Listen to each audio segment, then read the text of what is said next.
Hello everyone, this is Sarah Anma from artofrelationship.net. Thank you so much for being here for another love moment. Today we're talking about the difference between passivity and gentleness. So we've really confused these two very different ways of being. Passivity or passive is inactive. It can be lethargic. It's not responsive or taking charge. Gentle is honorable, distinguished, kind, but it can also be firm at the same time. So I'm getting a lot of calls from people who just don't know what they need. They've been very passive in their needs. They haven't been sure, and then they can't express. It's a tough place to be. So what we want to do is we want to identify where you have been passive about your needs. Basically, in this context, I mean acting like a doormat, and that means we're living at the whim of other people or of outside circumstances or situations. It's a really terrible place to be. It feels yucky. And, our highest self knows that we want to be kind and we want to be compassionate in these things, but our mind tries to force us to be that if the conduit's not clear. And that's like compounded suffering, right? So what we want to learn is how to be gentle yet firm.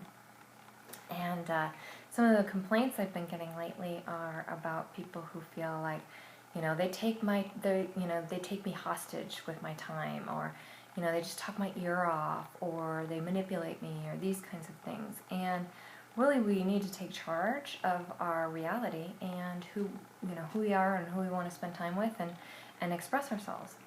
So, if you're in a relation or in a discussion and it's going on, and you're like, well, they should know because I looked at my watch. Now, they're not going to notice. We have to be gentle yet firm.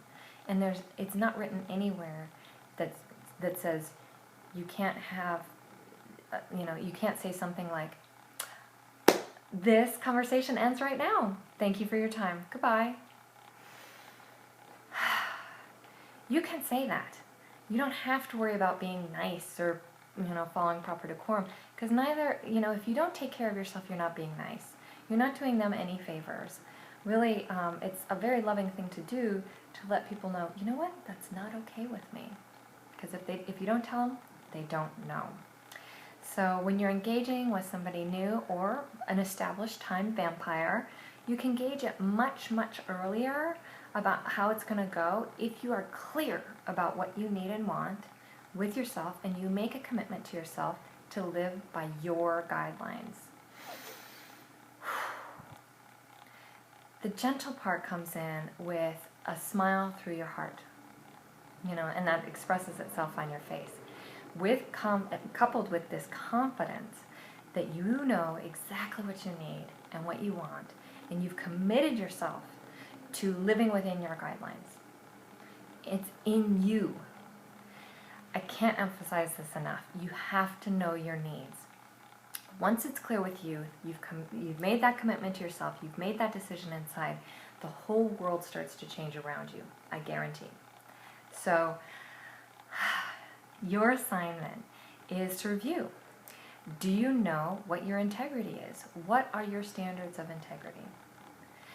If you don't know, you can always start with what you don't want or you don't like, and then flip it to the opposite.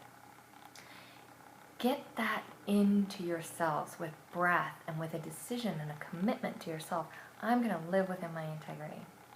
This is a big, vast topic, and a lot of people, it's a lifelong project. I continue to explore it myself. We went very deeply into this last night on our Love and Light call.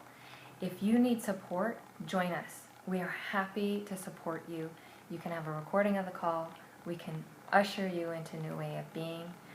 Sarah Anma from artofrelationship.net. Thank you for helping me wage world peace, one relationship at a time.